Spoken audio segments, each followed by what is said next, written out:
Hi and welcome to a new video. It's after so long that I am outside with my camera out in the nature all by myself. And this video is actually kind of to make a point. Now, I have endorsed solo travel so much, and I thought it was high time that I'll share some tips on solo traveling and everything that you've been asking, because the DMs on my Instagram tells me so many people want to travel solo, but there's something that's stopping you, whether it's how to convince your parents or how to decide the destination or budget or eating alone or loneliness. So we're going to talk about all of that in this video, and I thought what better than actually take you along a solo journey as we talk about it. So I am here in Beer, a small mountain town in Himachal Pradesh. I love this place. I won't deny I'm a little nervous because even for me, I'm doing this after a long time, both YouTube and a solo hike on the mountains. So let's see how it goes. I started traveling solo 5 years back, and my first solo trip wasn't great. My second solo trip, I actually cried on the first day because everything was so overwhelming and I just wanted to go back. But today, I endorse it. So let me also show you some glimpses of Beer, and let's talk about all things solo travel. Also, to film myself, this is all the things I'm carrying. This main camera, which is the DJI Osmo Pocket 3, which also tracks me, by the way. So if I'm moving like this, you look at the camera, it also moves along with me. And all of this, a tripod, a couple of things in my bag. And yeah, for people who ask how do you film your travel videos or how do you click your own pictures when you travel solo, this video will also show you that you really can do it, and that should not stop you from solo traveling. Look, when you're walking, and if you find a surface like this, be it any camera or phone that you're using, just put it and you can get so many shots of you walking here and there.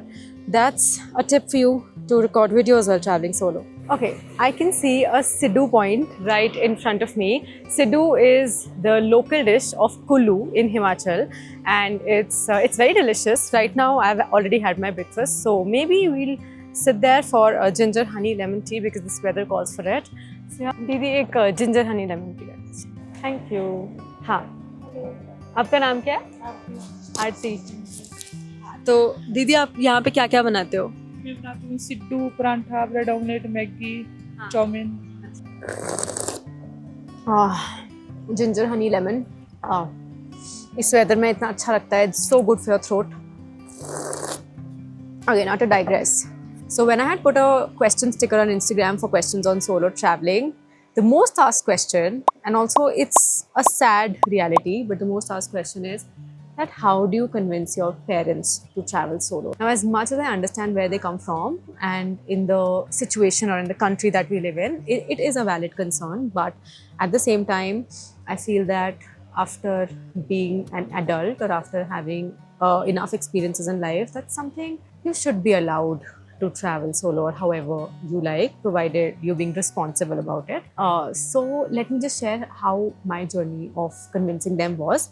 So I also come from a traditional Marwari family, and there was no concept of solo travel. The travel that I had started was actually to create videos. So I have no travel background, nothing of that sort. My parents did not used to understand that travel can be a need also. For them, it has always been a luxury, something that you do once everything else in life is taken care of. So for them to understand the concept of solo travel was even, far-fetched. But when I had completed CA and when I decided to quit my job, I told them that firstly, this is going to be work. So that angle was there. Plus, I actually went to them with like a documented plan that this is where I'm going, this is the plan, this is where I'll stay, this is all that I'll be doing. I will be video calling you as much as I can and keep you in loop of everything. So parents really, really need that assurance. Indian parents love documented plans, by the way. So I did all of that. I had a lot of difficult conversations because I told them that I started solo traveling when I think I was 23 or 24. To me, that is like a very good age to do something like that, to discover yourself. And I told them this. I had a couple of difficult conversations with them. In fact, another thing that you can do is introduce them to travel so that they know why it's so important to you. My parents have started traveling more now because they have really understood the magic of travel overall. So yeah, introduce them to a way of living they never knew existed, because our parents do come from a different generation. So yeah, having conversations with them is the way. Having conversations and keep having conversations, and don't give up. Don't get into a fight. Don't just walk away when the conversation gets difficult. That's exactly where change is going to happen. So yes, I remember my first solo trip was in Alibag, which is very close to Bombay. It's It's a coastal town near Bombay. And then my solo trip was in Sri Lanka, Singapore, Indonesia, Malaysia. I have traveled to 10 countries solo now, a couple of destinations in India. And now they're okay. Now they ask me, where are you traveling next? So now they're absolutely comfortable with it because that has become part of my lifestyle. And trust me, that will happen. Conversation is the key. Fun fact, I have very little idea of where I'm going. I'm just gonna walk, talk. Whenever I feel like returning, I'll return. There's no destination. I don't know where this road exactly leads to. There are two roads in front of me. One seems more traveled by and the other more Viran. I don't know where that leads. Are we gonna take the road less taken? Yes, we are. I'll be honest, I'm a little scared. I'm scared to do hikes alone. And especially when they're not like marked, and especially when I don't know, it's a little secluded and you don't see anybody out there. Obviously there are people, then there's no problem. So I went a little bit, but then I couldn't go any further because again I got scared. So we are taking the road taken.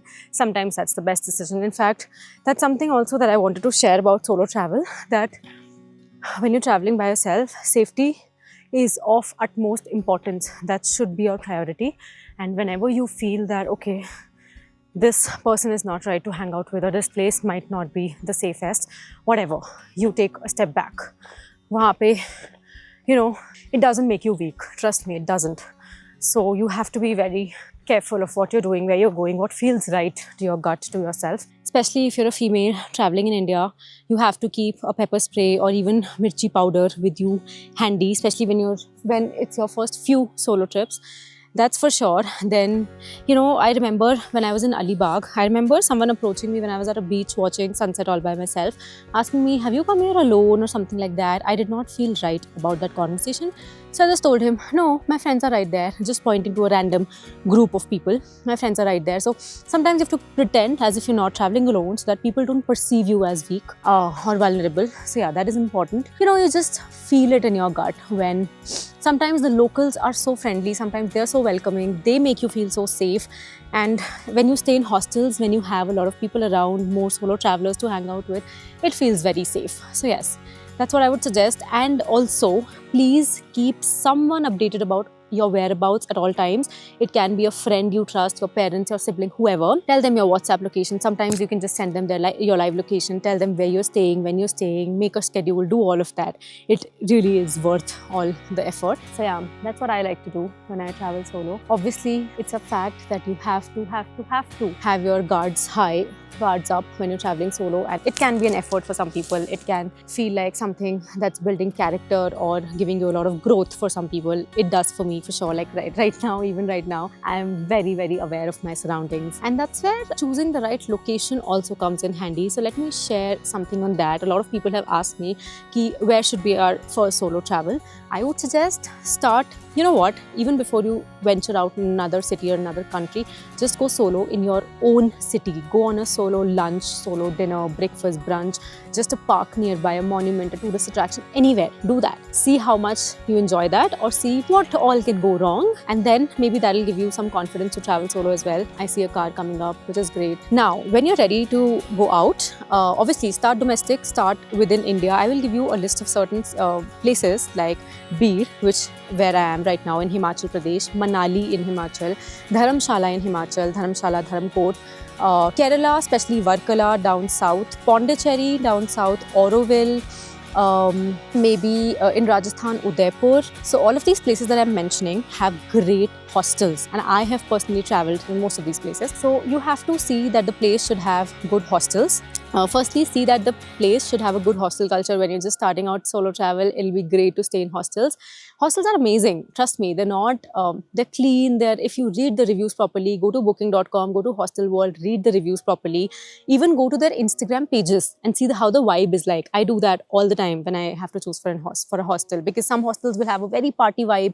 Some hostels have a nice community vibe. I prefer a community vibe, so I always go on their Instagram page to check that. So read reviews, choose hostels. See which place has a good hostel culture. Go to Airbnb or aggregator platforms like Get Your Guide or Head Out. See where you will find group experiences in that city or in that country, wherever you plan to go. If you have group experiences, go. Because I always say that Solo travel is hardly solo. You know, you venture out alone, but then you end up meeting a lot of people on the way.